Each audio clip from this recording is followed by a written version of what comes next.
statesman said, power resides where men believe it resides. So does excellence. It has never been this excellent, they say. It is a trick, a shadow on the wall. And a man of excellence can cast a very big shadow. It might not be a regular malam, not just a professor, nothing like you've ever seen, unlike your regular harvest, not any cyber guardian. Talk about the passion to stand for education, speak about leadership, point at the architect in him, demonstrate him as an asset like there isn't anyone else on to hold. And yes, there isn't any. Because when you sleep in the right place, you do not just dream, you get a sixth sense, and with a glance you picture Harvard, a PhD. You see MIT and Oxford. You see championship all around you, and for a moment you ask yourself, who am I trying to be like? And the answer is Isa Ali Ibrahim Pantami Sunnah, Professor, Malam, the CON that never looked down on farmers, the promoter, the policy maker, the manifestor, the digital champion, the economic contributor. This is the Farmer's Ali. Allah someone yele lafia. To embark upon a contemplative excursion through the vast constellation of his accolades. He is a recipient of over 220 distinguished accolades, both within national boundaries and across the international sphere, including the prestigious Award of Excellence in the Governance and the National Honor of the Commander of the Order of Nigeria, CON. He's also a fellow of several esteemed organizations, that of FCIIS, FNCS, FBCS, among others. And when you speak of antecedent, do you mean the 18.44% spike to the GDP? Do you by chance mean the 594% increase in the revenue generation? Or do you mean the 174% across all age figures priority areas? Who dare speak of establishment when he broke a ministerial record with 4,366 projects? Now this is tenacity. 23 national policies developed and implemented, call it consistency. To bring about the Data Protection Act, you have to call it efficiency. For what is what, Jama'a? Kuce Pantamiya. Inuwal Alkairi. Maji daɗin daular Usmaniya. Malamin ɗalibai, ɗalibin malamai. Mafhum? Thank you very much.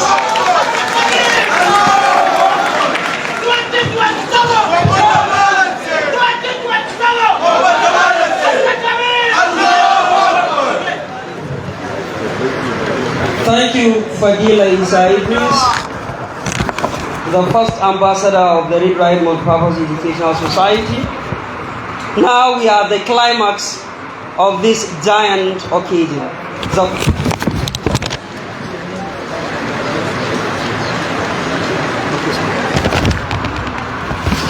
The combined maiden pre-convocation lecture, and the topic is Navigating the Future, the Impact of Skills Development, Innovation and Entrepreneurship in the Modern ICT Era. At this moment in time, it is my single honor and privilege to invite the guest lecturer, Professor Isa Ali Ibrahim Pantami, FNCS, FBCS, FIIM. Thank you, sir, as you have the podium.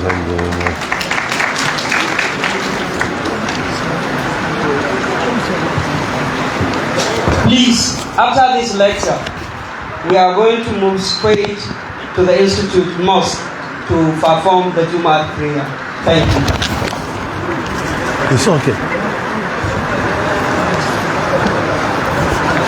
And it is my honor to inform you that Malam is our today's Imam. Thank you very much. Today? My lecture?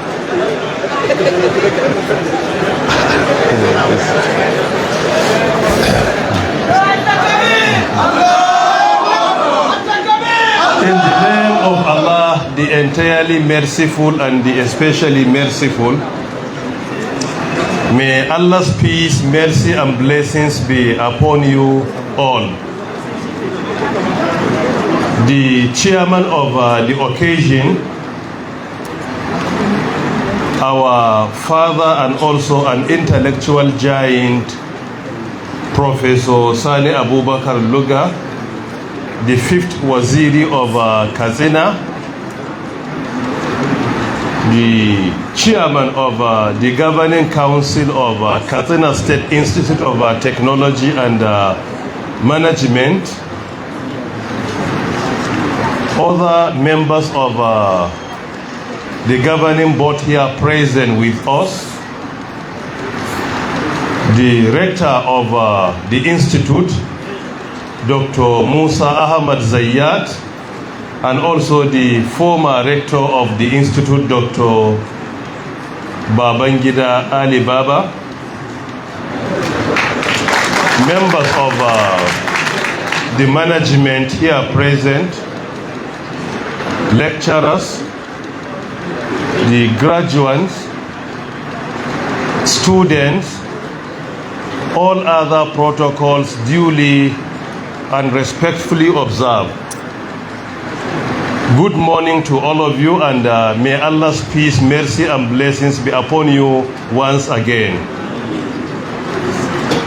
I am excited to be here with you on this campus, Katsina State Institute of Technology and Management, for the maiden edition and also the combined convocation ceremony of the institute.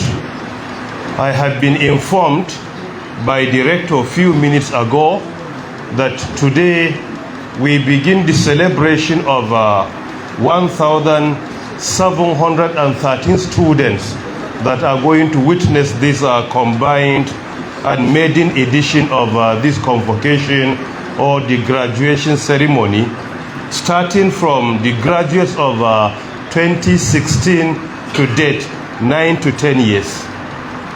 We pray to Allah subhanahu wa ta'ala to bless them, to make their knowledge more beneficial to humanity, and also to continue to guide and protect the institute and take it to greater heights. From the speech of our director, we have also learned that the institution has received some interventions from TED Fund in 3 categories, amounting to approximately 4 billion naira. This is indeed very encouraging.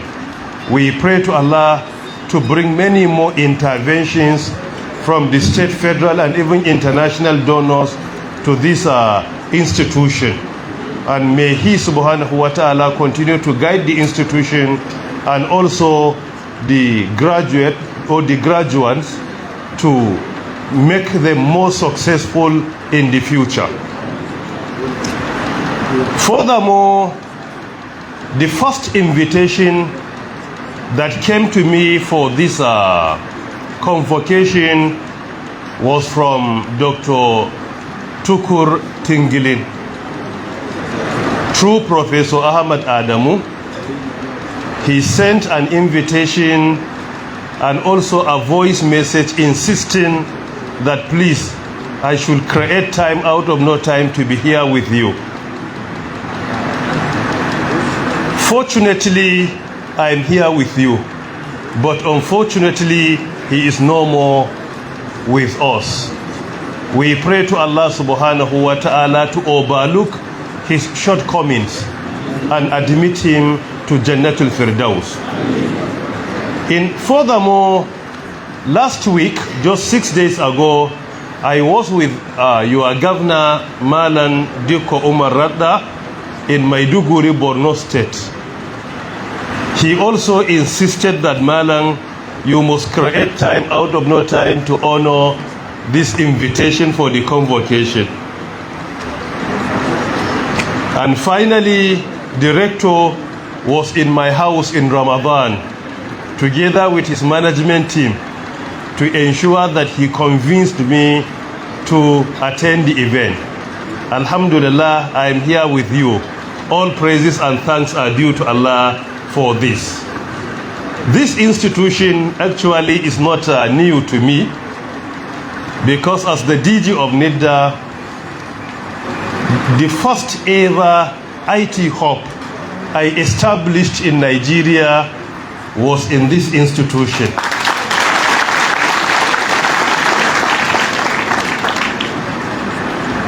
And the reason is clear. Kazina is dear to me, and my late father, former President Muhammadu Buhari, from Katsina State. And he appointed me to serve in that agency. So that is why the first ever IT hub we established was here in Katsina.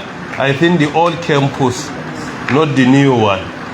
And secondly, in 2022, I was also here in Katsina to attend an event, and we commissioned another building, a world-class IT hub again, which was finally handed over to the institute through the Katsina State government. So these are two interventions that I provided for this institution while in office from 2016 to 2023. The topic of our convocation lecture today, however, I amended the topic slightly, but the content remains the same. Navigating the future, skills development and innovation in the digital era. This is shorter than the topic presented to me. However, I will make an attempt to ensure that the content remains largely the same, inshallah. Navigating the future. As we all know that we are at the tail end of the fourth industrial revolution, targeting the fifth industrial revolution. The world witnessed the first industrial revolution in the 18th century, while the second industrial revolution was witnessed in the 19th century, and the third industrial revolution was witnessed in the 20th century. And from 2001 to around 2025, the world witnessed the fourth industrial revolution. The first industrial revolution came up with so many disruptive technologies, like artificial intelligence with its branches like machine learning, deep learning, among others, quantum computing, cloud computing, cybersecurity, augmented reality, virtual reality, nanotechnology, biotechnology, cloud computing, fifth generation, and also sixth generation. All these inventions, all these emerging technologies or disruptive technologies are part and parcel of the fourth industrial revolution. And arguably, the fourth industrial revolution is the fastest and also the most disrupted invention or technological advancement in human history. Because what we have witnessed in the fourth industrial revolution is actually unprecedented. Particularly today with artificial intelligence, machine learning, cybersecurity, Internet of Things, among others. What we are witnessing today is actually unprecedented.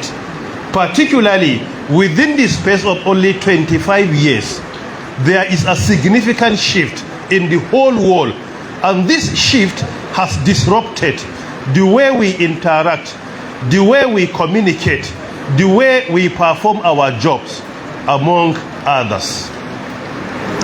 Navigating the future is all about changing our perception from degrees only to degrees with capabilities.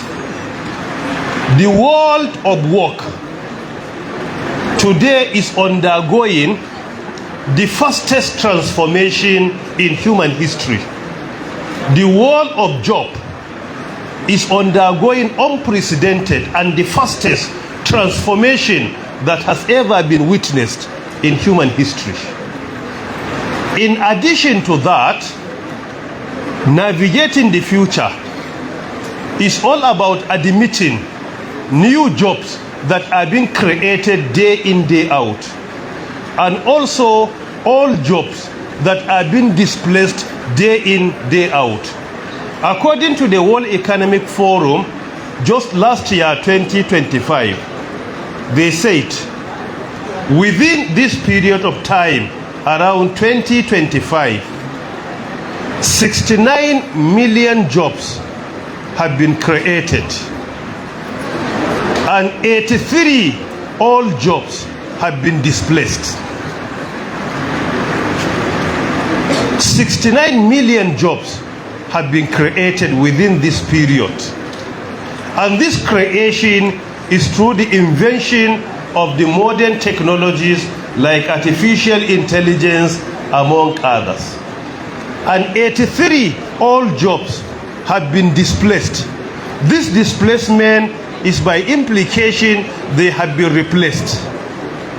This replacement happened because of the technological advancement that compelled us to navigate the future. Furthermore, according to the World Economic Forum, by this year, 2026, to next year, 2027, there is a very high probability that 23% of the global jobs are going to be interrupted completely. To the extent that after every 5 years, there is no job that is not being in any way interrupted by technological advancement. After every year, 5 years, you will discover that there is a significant invention in each and every field. However, in some fields, you will discover the interruption is higher, the disruption is higher, while in some fields you will discover that is minimal or at least is moderate. This is to show to us that if we want to navigate the future, we must get ready for the challenges ahead. And it becomes necessary that if you want to navigate the future and become relevant, we must partake in learning, unlearning, and relearning. There are certain things we must learn, and there are certain things that we must unlearn, and there are certain things we must relearn them. So we must partake in learning, unlearning, and also relearning. In 60s and 70s, in fact up to even early 80s, when we asked our elders, like Professor Sani Abubakar Luga, or permit me to call him Sheikh Sani Abubakar Luga, so that I can copy his mentorship that he has provided for us during this event. The graduates of 60s, like in Ahmadu Bello University Zaria, before their graduation, with some months, job opportunities were waiting for them. Some graduated automatically with a job offer. It is the same in 70s. The opportunities for those who completed their secondary schools in 1960s and 70s, these opportunities are not available to PhD holders today. You will see a graduate of electrical engineering or computer science or accounting or law or any relevant course. After graduation, if care is not taken and if he fails to navigate the future, you will discover that he will spend a year or two without job at home. This is to show to us that the challenges today are enormous. The opportunities are not in any way being reduced. The opportunities are there. However, we must navigate through the challenges and partake in skills development so that we will be able to grasp the opportunities. And this is indeed very important. This is a challenge to our younger ones. the challenges of today, particularly in the labor market, the global labor market, are not there, or they were not there 20 or 30 years ago.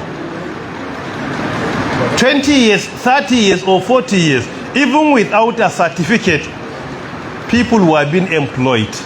But today, with a first-class degree, if care is not taken, you will not get any job. Even lecturing in a higher institution is becoming difficult for those with first-class degree. This is to show to us the dynamic nature of the global labor market today, that we must make an adjustment. We must shift in order to ensure that what we acquire, the knowledge and the skills we obtain, are relevant to the job opportunities in the labor market. This takes me to the next stage of our discussion, skills development. Undoubtedly, we cannot navigate the future without partaking in skills development.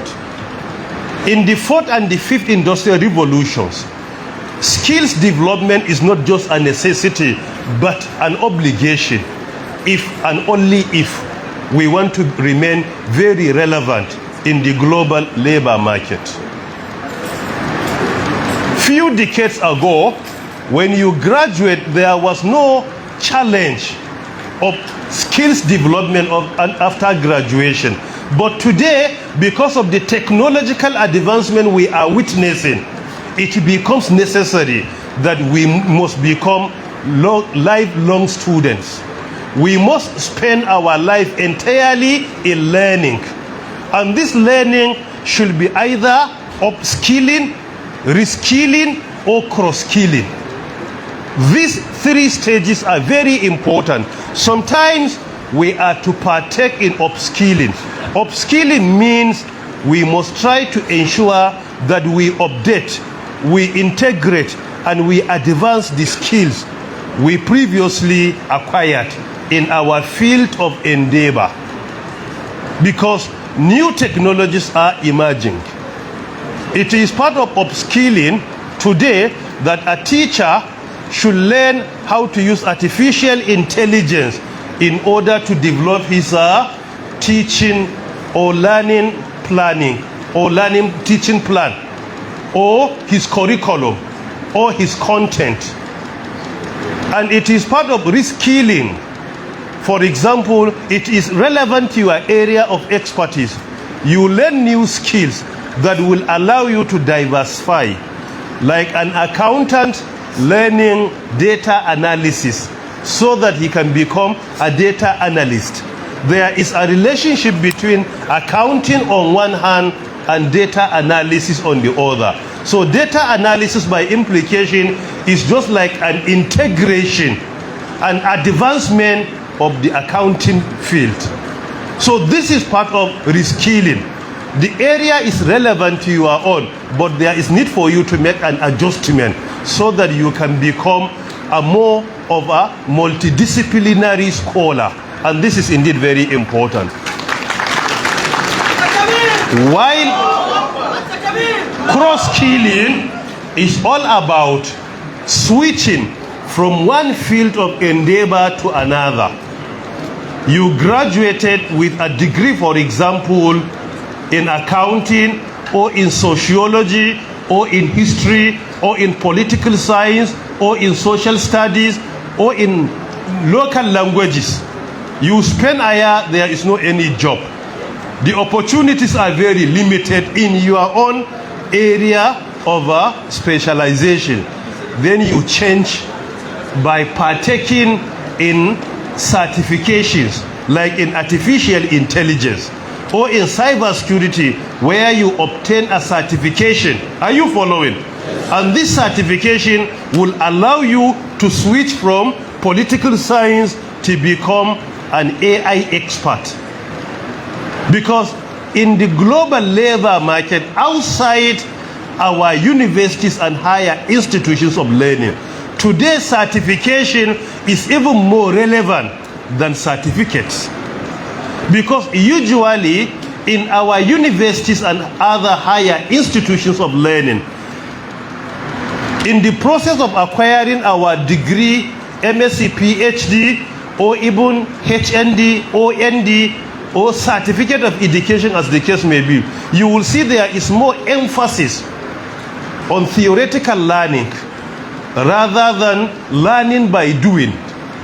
While true certification is usually not theoretical, it is learning by doing.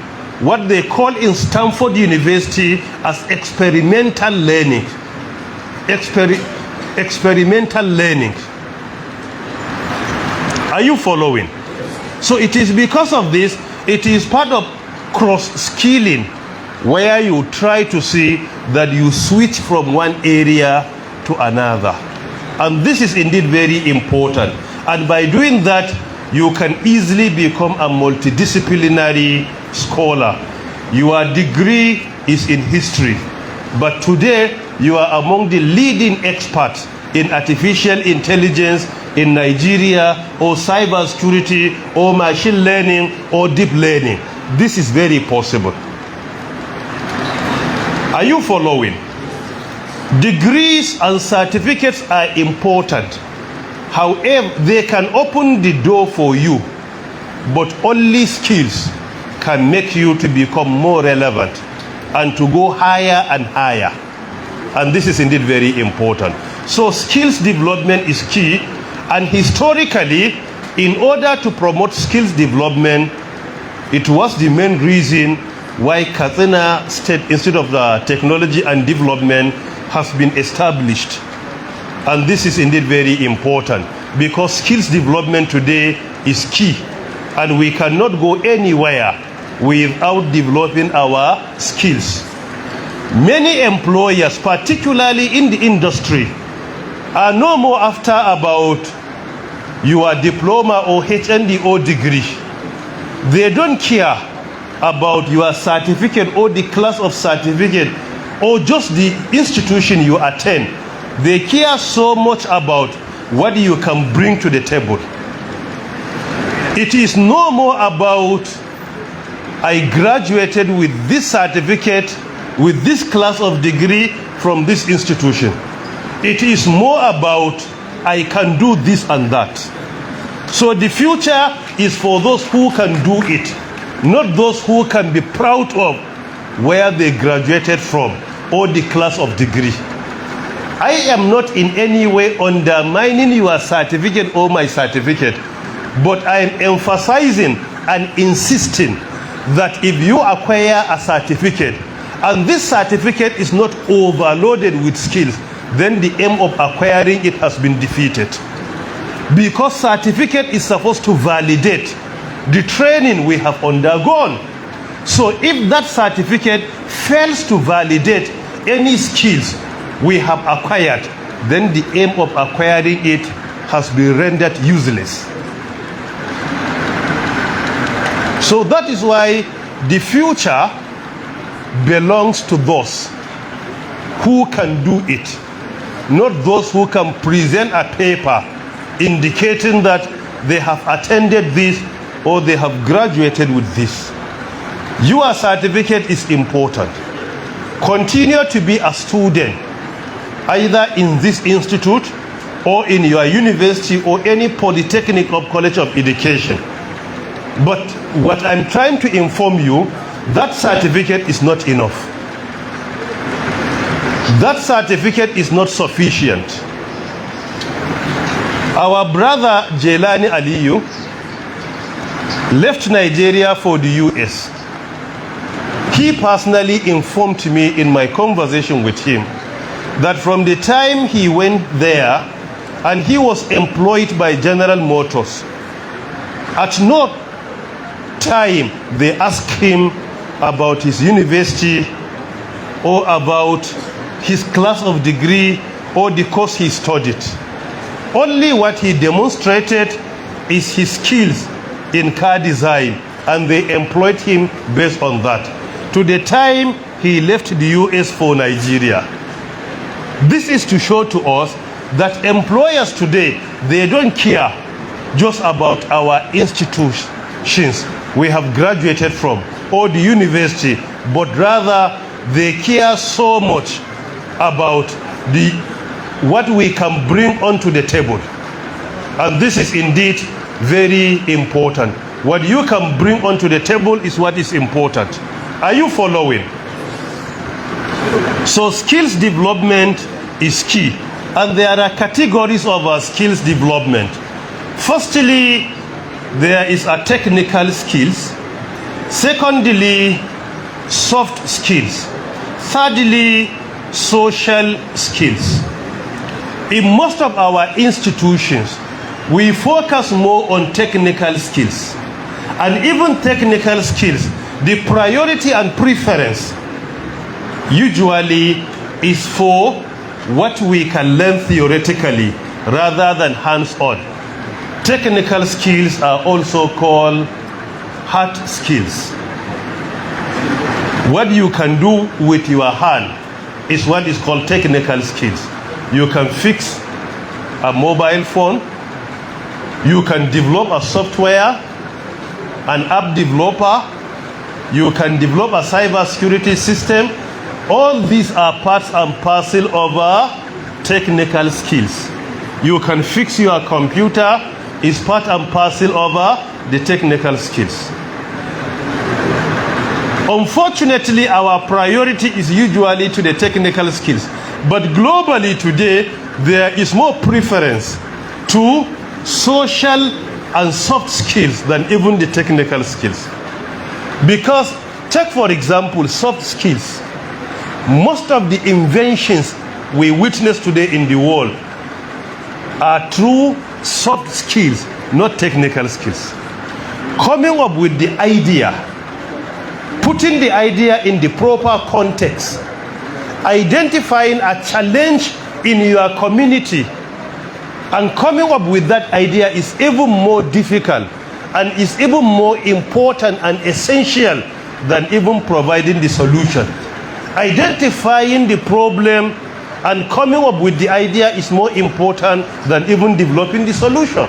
Because usually the solution is being developed through technical skills. But coming up with the problem and putting it in a proper context is through soft skills. Globally today, the most in-demand skills are, number one, critical thinking. Aircraft has been developed through critical thinking. Computers have been developed through critical thinking. Internet has been developed through critical thinking. Artificial intelligence has been developed through critical thinking. Any invention you see in the world today has come up through critical thinking.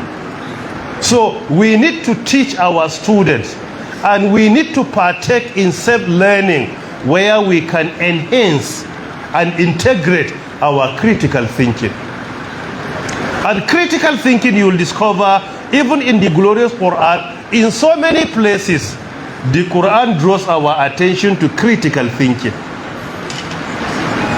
That is, وَيَتَفَكَّرُونَ لِأُولِي الْأَلْبَابِ. Many of them, and this is to show to us why critical thinking is essential. And also creative thinking, or what we call thinking outside the box. There is what is called thinking outside the box. And this is important, meaning that there is no problem that has only one solution. Each and every problem could have numerous and several solutions. So it is important to partake in creative thinking by coming up with so many solutions to one problem. Through that, we can enhance the result, save time, reduce costs, and increase efficiency. So there is no one problem that has only one solution. There are multiple solutions to a problem. It is through creative thinking that we will be able to address this. So it is important for our younger ones to partake extensively and intensively in creative thinking. Look at our situation in northern Nigeria today. We have so many challenges in the area of security, area of economy, poverty eradication, agriculture, government officials to partake in solving our solutions. As members of our communities, we must try to do the best we can to come up with solutions and present a proposal to the relevant institutions. And this can be done through critical thinking and also creative thinking. There is no problem in the world that has no solution. Look at the insecurity in the Northwest. In Katsina State here, in Zamfara, in Sokoto, in Kebbi, in Kaduna, in Borno, in Yobe, in the Northeast, for example. In the North Central, look at the situation in Kwara, in Benue, in Plateau, in Niger State. So it is important that we partake in creative thinking. Sometimes solution comes up from the communities, not from government. Today, criminals can go to any part of our country, commit crime, operate for 2 to 3 hours, and leave the place without any resistance. This challenge can be addressed through creative thinking. The invention of drone, robotic technology, among many others. There is no monopoly of knowledge, and there is no monopoly of thinking. Somebody who is outside the security cycle can think better and propose a solution better than the experts in that area, because there is no monopoly of wisdom and knowledge. Knowledge and wisdom are universal. They are indeed universal. So skills development is key, partaking in acquiring soft skills. That is why I always urge our younger ones not to focus more on trying to become potential employees. Navigating the future is all about trying to become a potential employer rather than potential employee. Try to become a job provider rather than job seeker. University education or higher learning is not just about getting your meal ticket through being an employee.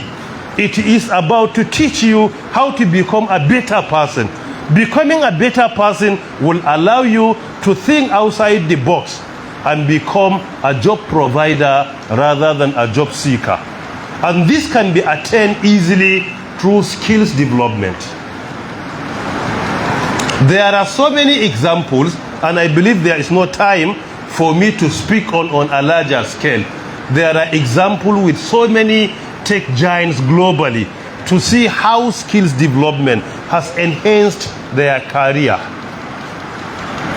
If you look at Indian Institute of Technology in India, they call them IIT. They are among the best institutes globally. And interestingly, this is also an Institute of Technology and Management. They call them Indian Institute of Technology. They have campuses in Delhi, in Mumbai, and Bangalore, and other cities. You will discover, because of their method of learning by doing, you will discover that their graduates are not potential employees, but rather they are potential employers.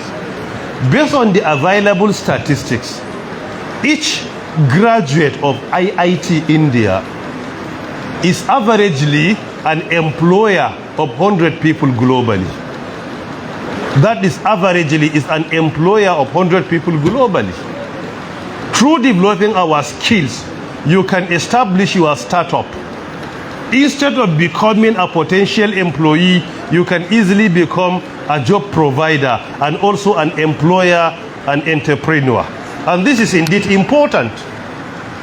Navigating the future requires you and I to always think outside the box and come up with solutions to our problems, either locally, nationally, or internationally, so that these solutions can become a company where we are going to employ others to work under these companies.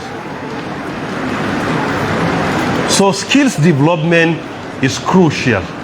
And if you want to navigate the future, there is no time that you are going to put an end to learning.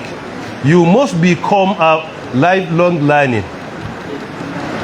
Throughout your life, you must continue to learn.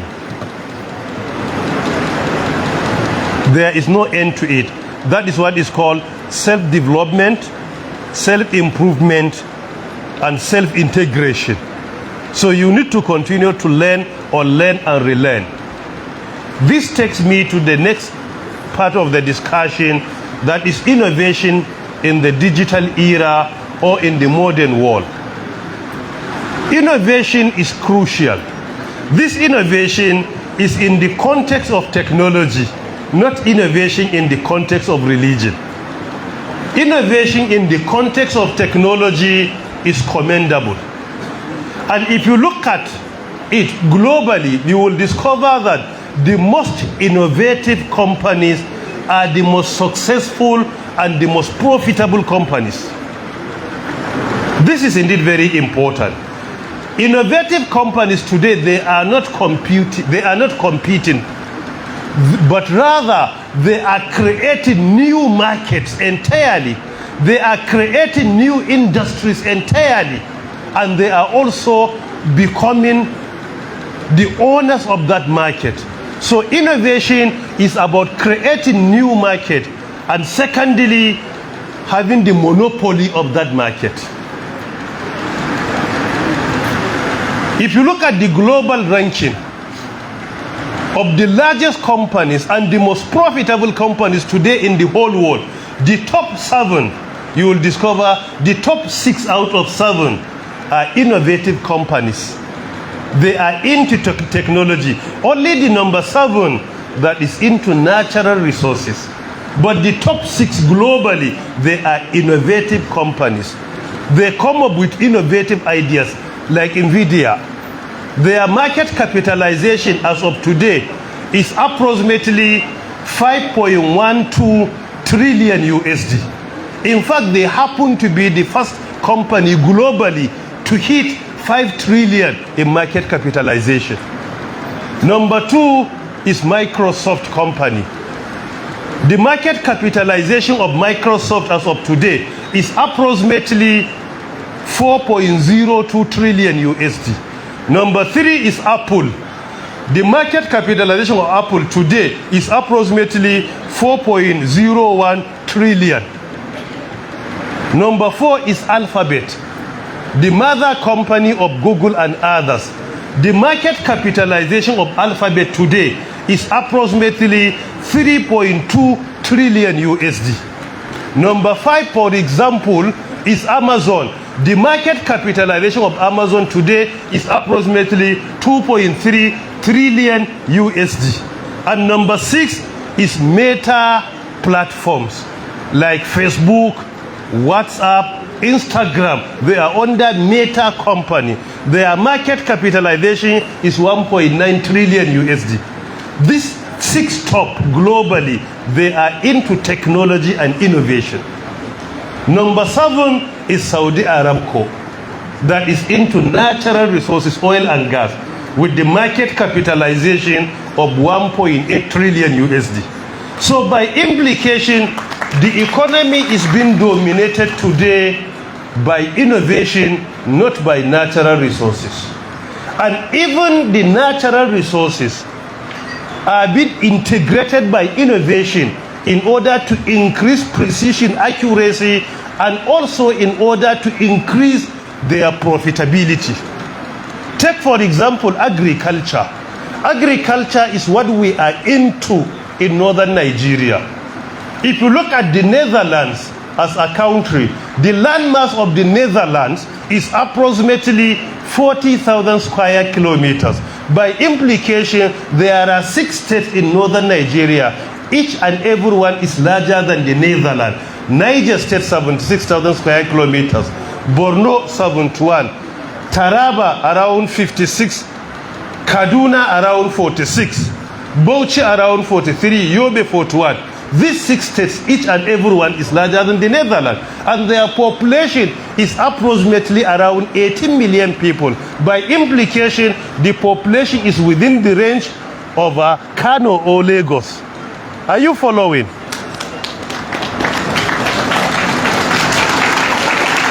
The Netherlands deployed technology.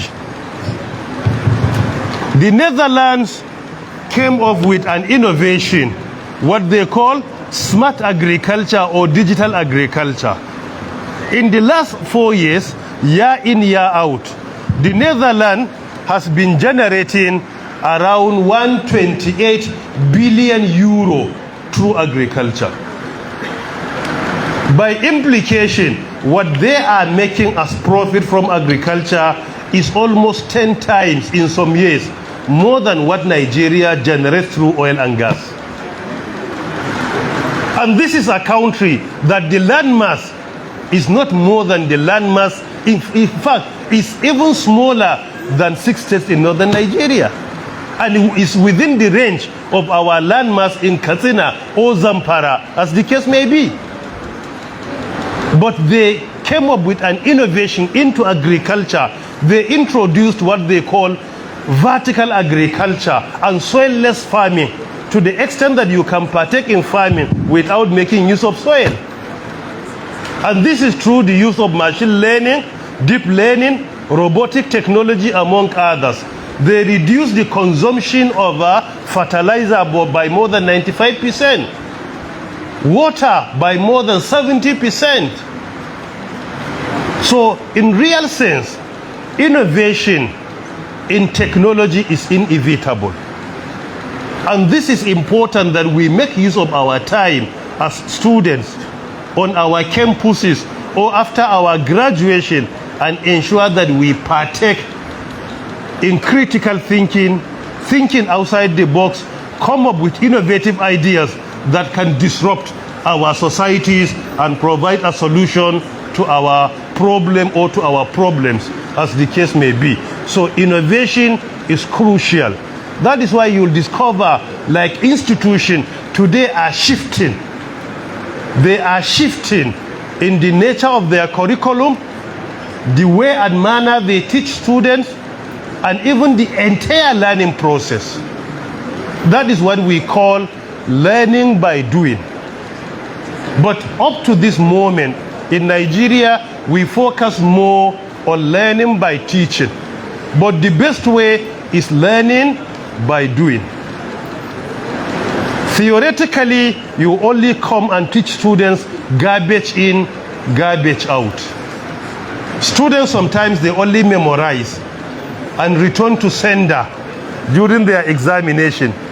They can graduate with second class upper, with a credit or a distinction or first class, but unfortunately, they cannot demonstrate that physically. So that is why learning by doing, experiential learning is crucial. And this is what Stanford University has introduced. They have a very good model. If you look at the success of the model, you will discover that Stanford University, they have what they call Stanford alumni. Their alumni collectively, their profit through their innovation year in, year out is approximately 2.7 trillion USD. 2.7 trillion USD. In fact, almost is even approaching the entire GDP of Africa with 54 countries, and this is only one university. 2.7 trillion USD. And their alumni have created 5.4 million jobs. So you see, their alumni, their graduates are not job seekers, but rather they are job providers. In Nigeria, we will continue to be confronted with the challenge of employment and employability as long as we fail to shift from producing job seekers to producing job providers.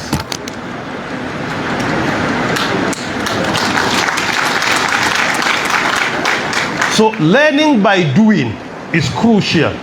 And secondly, they have what they call alumni wheel. What they usually do after your graduation, you are requested from time to time, either physically or virtually, to train your younger ones in university. So after your graduation and you are successful, certain number of students are going to be attached to you so that you can mentor them. So lack of mentorship is one of the major challenges we are being confronted in northern Nigeria. Today there is a huge gap between those who are successful in our community and those who are struggling. There is a huge gap. People that are successful, sometimes they live in Abuja, they can spend a year without coming to visit their local community. They don't care about what their younger ones partake in. So the problem we are being confronted in air obscurity, among others, moral decadence. Believe me, one of the major reasons is that gap between mentors and mentees, between those of us who are successful and those of us who are struggling or those who are growing up. We must bridge that gap. No matter how busy you are, you must create time out of no time and keep in touch with the schools you have attended. Primary, secondary, higher institutions of learning, particularly in Nigeria. And also keep in touch with your local community where you were born. Create time out of no time and introduce a mentorship program in your ward, in your district, in your local government, and indeed in your state, according to your ability. You have to introduce a mentorship program. Some of the problem is just lack of mentorship.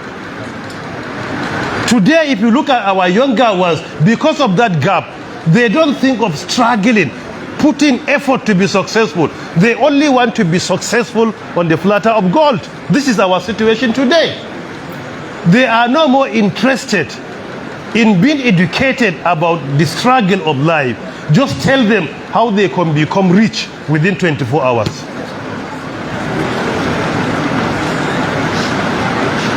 A graduate is not interested in agriculture, not interested in entrepreneurship, and in fact some of them, to even work in the private sector is not in their dictionary at all. Only government employment, CBN, NNPC, this and that. Unfortunately, this is our situation.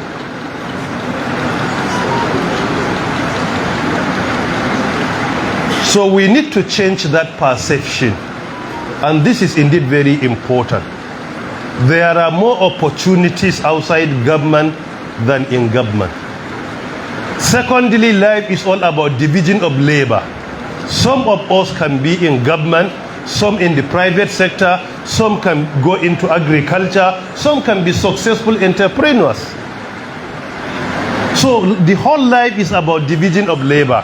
I know countries like Japan where their citizens are not interested in becoming government employees. This is only their last option. But in Nigeria, this is our top priority. Why? They say job security. The job security is not in the employment, but rather is in you. If you develop your skills, you will discover that wherever you go, there is job security with you. Because job security has to do with you, not with the opportunity.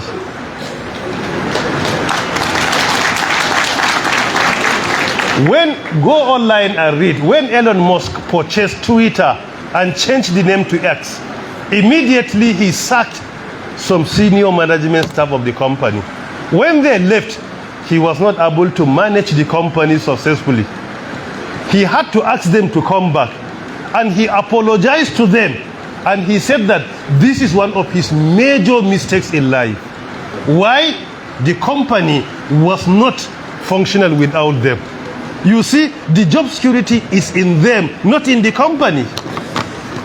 So you must try to develop your skills to the extent that when you are no more there, the office will not be the same.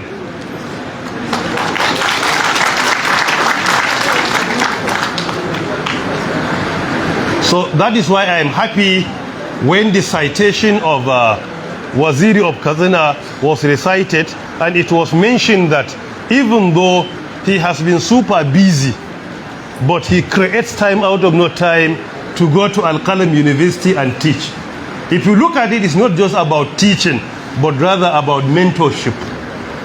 Because for undergraduate students to have somebody like him that has been very successful to voluntarily offer himself to teach them, it is indeed about mentorship.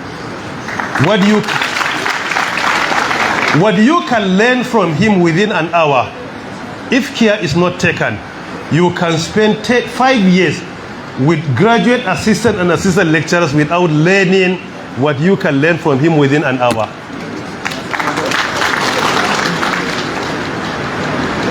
So this is important, and this is indeed very crucial. So we must try to partake in creative thinking so that we can come up with new ideas that will address the challenges we are being confronted with. With the population of Katsina, it is unfortunate that we are yet to determine a solution to the security challenges we are being confronted with. Poverty. And even if we have the solution, we fail to implement it. Because policy development is easier than policy implementation. So we have to bring the stakeholders together, identify our problems, come up with a solution, and ensure the implementation of this solution. And this is not only in Katsina, it is the same with all other states that are struggling with these challenges that we earlier mentioned. Furthermore, we also have social skills. Social skills are all about interaction and communication. Today, you will discover that our younger ones, at the age of even 20, some 25, in fact, some at the age of 35, they don't even know how to interact with elders in their societies. They don't even know how to interact with their potential employers. They don't even know how to behave during an interview. Social skills are all about how to interact and how to communicate so that you can win the heart of those who interact with or communicate with you. This is what social skills are all about. Make sure that the first time you meet someone, you will immediately win his heart.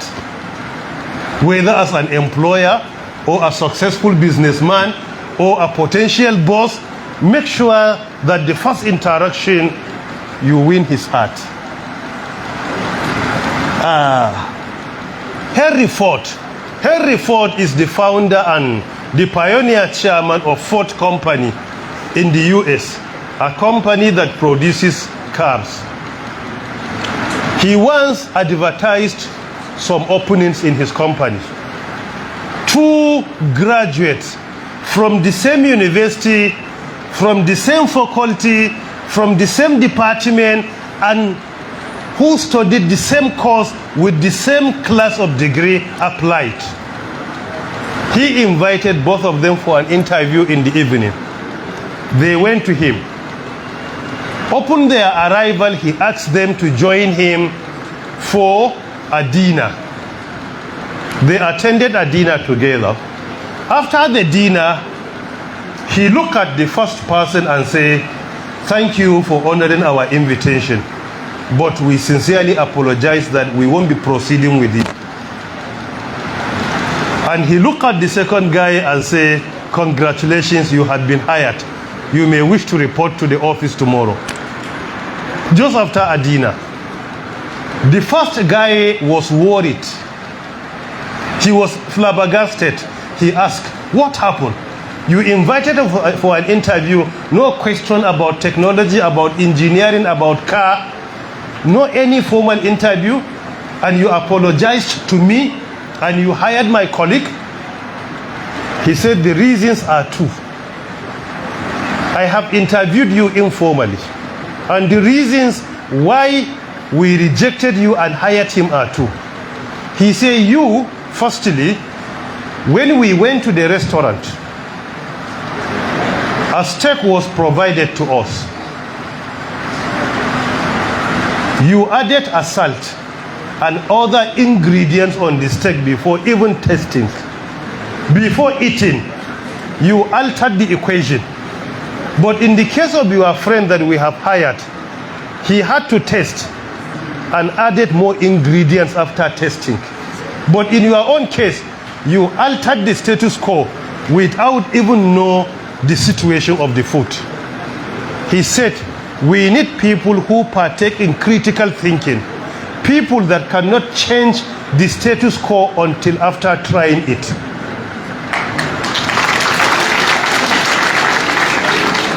And he said, secondly, while interacting with the waiters in the restaurant, whatever they brought to you, you don't appreciate them. Your only respect is to me, your potential employer. But your colleague, whoever serves him, he will say thank you. He was smiling and also respecting even the people serving him in the restaurant, which is contrary to your interaction with them. He said, we employed him here because we need to employ people who respect human beings irrespective of their social status or hierarchy. Human beings must be respected. Don't look at the car they drive or the way they dress or the title.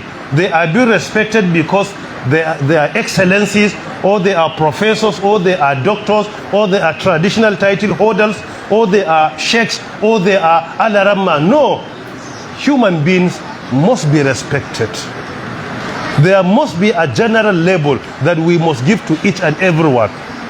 Listening to people, smiling, saying peace be upon you, respecting them, apologizing to them when you are wrong. This is important. Don't look at their hierarchy or their social status. So this is what social skills all about. Unfortunately today, most of our younger ones are lacking even in social skills. When you interact with them, you will be wondering whether they got any home training or not. We reach a situation in northern Nigeria. A friend to your immediate elder brother was automatically your elder brother. You respect him, you honor him, and you always call a friend to your elder brother Yaya Ibrahim, Yaya Musa, even though and biologically he is not your elder brother. Any person that was 16 years older than you, we used to respect them in our communities. In fact, even regarding them as our parents. This is the respect, the social skills we learn. But unfortunately today in northern Nigeria, no person that is respected. Even the Sultan of Sokoto, may Allah preserve him upon righteousness, can be castigated by our children of 18 years. Which kind of society is this? Emir of Katsina can be castigated by children that are not even more than you are. They are not all enough to be even the top 5 of your children. Which kind of society is this? No person is generally respected. We are suspicious about all our elders to the extent that we are even making a mistake. Look at this rubbish statement. Where are your uncles? Where are your parents, your relatives? You look at the entire northern Nigeria with a population of approximately 140 million people and you say Babu Dattawa. Which kind of mentality is this? Because we lack in social skills. we are always suspicious. Even in a situation where our elders mean well to us, we are suspicious. Social skills are also very crucial. So we have to excel in social skills, in soft skills, and finally in technical skills. Graduation from an institute or a university, if you want to navigate the future, is not the end of your learning, but rather is the only foundation that you have established. You have to keep on learning and relearning. You have to be a student throughout your life. It is only through this you will be successful. Secondly, make sure that you realize that this life is not about only being a potential employee. You can be a potential employer and also be very successful. Try to navigate the challenges of this life and become a potential employer where you can employ others. Thirdly, all the solutions that are being produced in the UK, in the US, in China, and all other countries, I strongly believe that we have the talent in Nigeria. This is undoubtedly, we have the talent. What we only need to do is to deep dive and see how we can harness this talent. Number 4, for those of us who are successful in our field of endeavor, either academically, professionally, economically, and otherwise, we must create time out of no time and mentor our younger ones.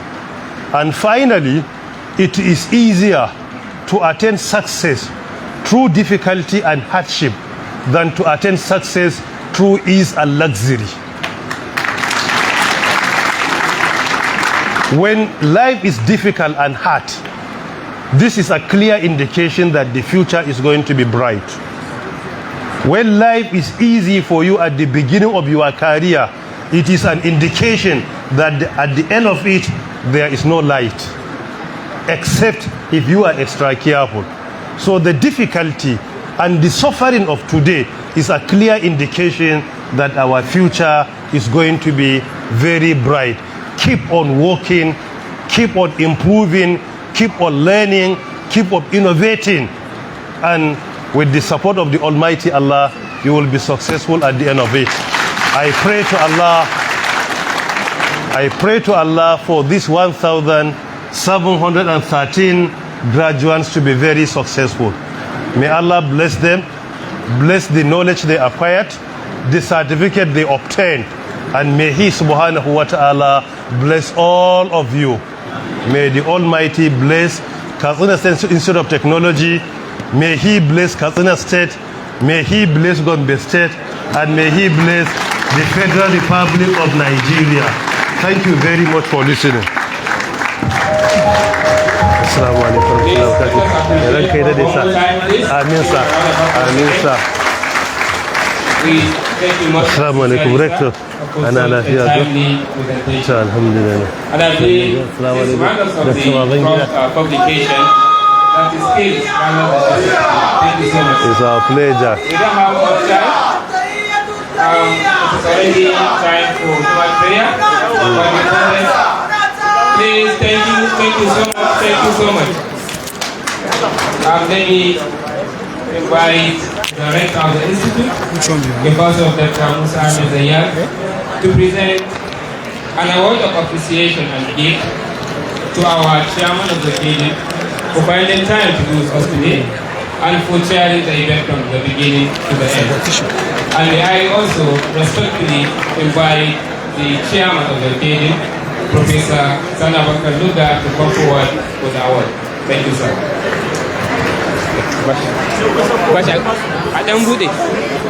So, ladies and gentlemen, on behalf of the Governing Council, the management and staff of the institute, we would like to appreciate the chairman of education in gracing and chairing this occasion successfully. That is our brother.